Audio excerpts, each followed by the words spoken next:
Hi guys, here we are with the final week of Mamemeister's High School Kerfuffle Season 2. We've got one more game before I'll be showing the format for Season 3. Last week's game was a suggestion from Alan and the first racing game that we've had. Pole position developed by Namco, and we were competing for the fastest lap on the qualifying track. I mentioned how amazing this game looks for 1982, and that opinion certainly hasn't changed, with great sprite scaling and a good sense of speed. I also mentioned the sense of realism, and whilst the game feels 3D, the physics bear little resemblance to driving on a track, and the hit detection with the other cars leaves much to be desired. Over on the Discord, the competition has been fierce, with the top 8 all vying for the top spot and ending up extremely close. Gradually over the week, people have realised how to go faster, and it turns out the way to do that is firstly not to crash, but then maximising speed through avoiding the curbs, not scrubbing off speed through turning too tightly, but also hugging the inside line, which the game must calculate as a shorter route. No racing lines here.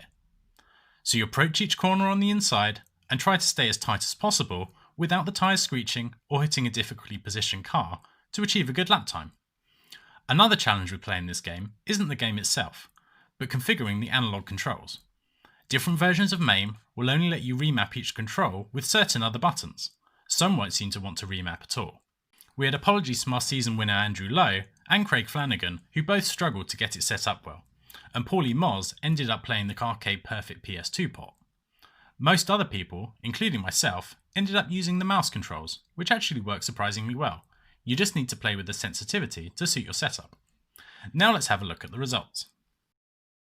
We had a few less submissions this week at 15, presumably due to the difficulty in setting up the controls, but it was really the top 8 that were battling it out, and half a second spans that entire group.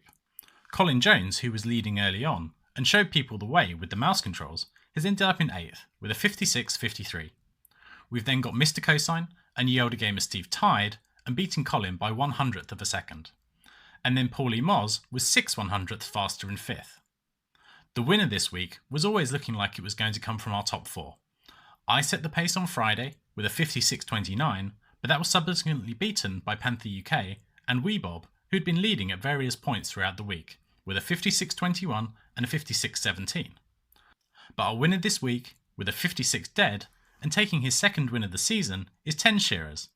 A very well done there, with an excellent time that was over a 10th faster than anyone else. Let's see how that's affected the overall league table with just one more game to go.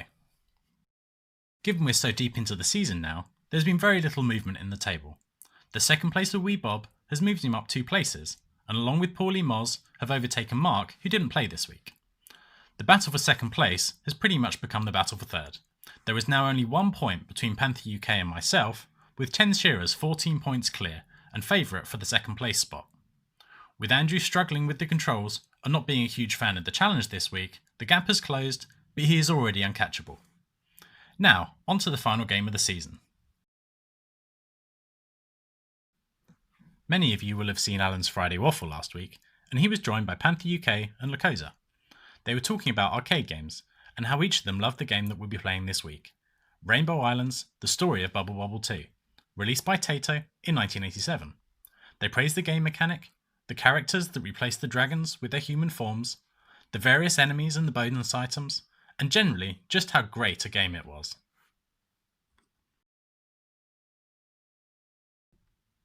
Only joking. I don't want to play this game, and I doubt you do either.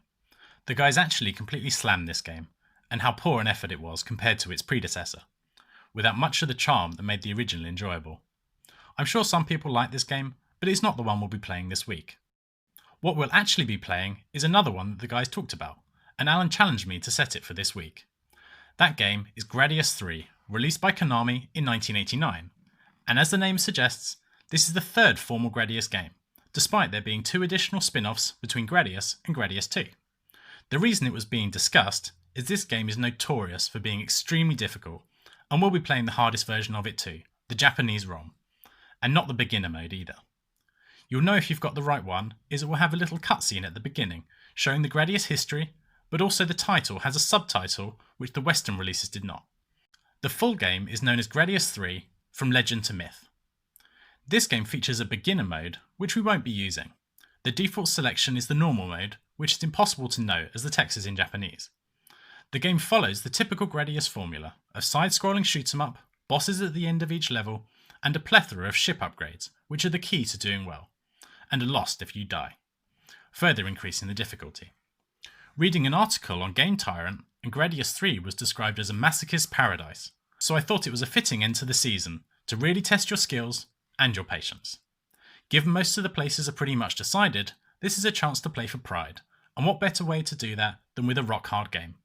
I hope you masochists enjoy playing some Gradius 3, and I'll be back next week to wrap up Season 2 and announce what we'll be doing for Season 3. See you then.